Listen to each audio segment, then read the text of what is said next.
In the heart of Bavaria, nestled among the serene hills and the sprawling countryside, stood the Gruber farmhouse, a place that once echoed with laughter and life.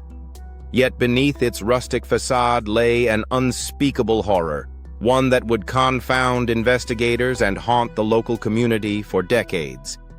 The alleys of Hinterkaifeck whispered tales of the family's uncanny foresight as they battled both fear and inevitability. The day began like any other, with the sun rising over the fields, casting warm light on the homestead. Yet beneath this pastoral beauty, an ominous certainty gripped the Gruber family, their unease palpable as they carried on with daily chores.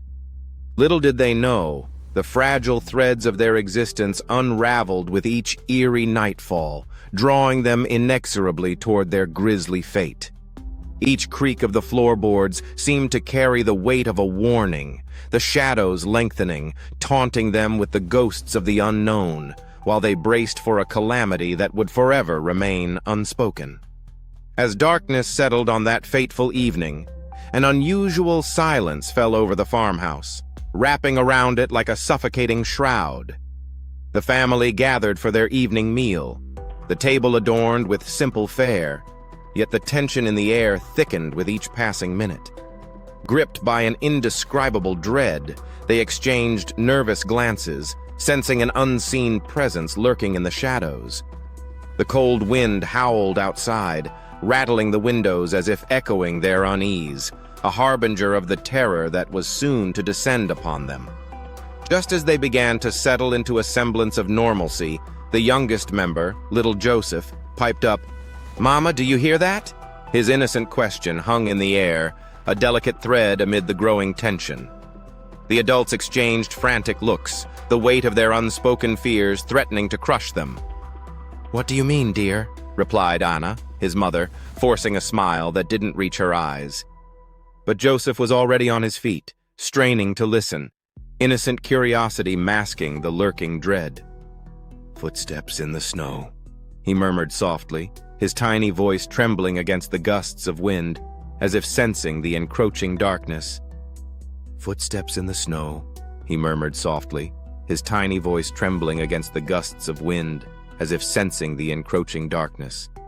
The unease grew, a palpable entity that coursed through their veins like ice, compelling them to push through the evening's dinner in silence.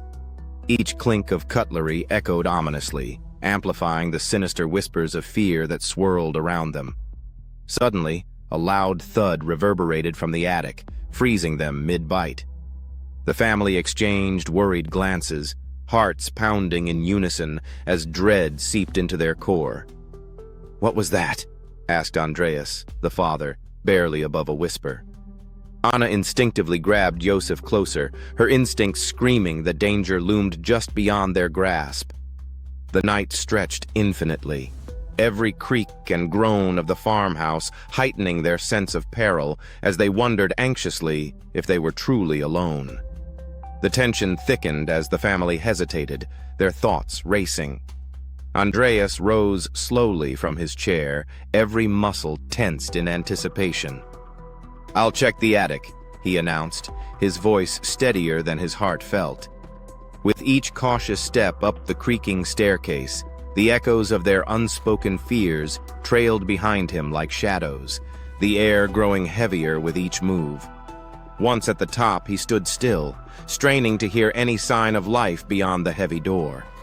The air was thick with uncertainty, and the quiet felt oppressive, suffocating. Andreas hesitated, hand poised over the door handle, battling a primal instinct to retreat. Mustering his courage, he turned the knob, the door creaking open to reveal the dimly lit attic, its corners cloaked in shadows that danced unpredictably.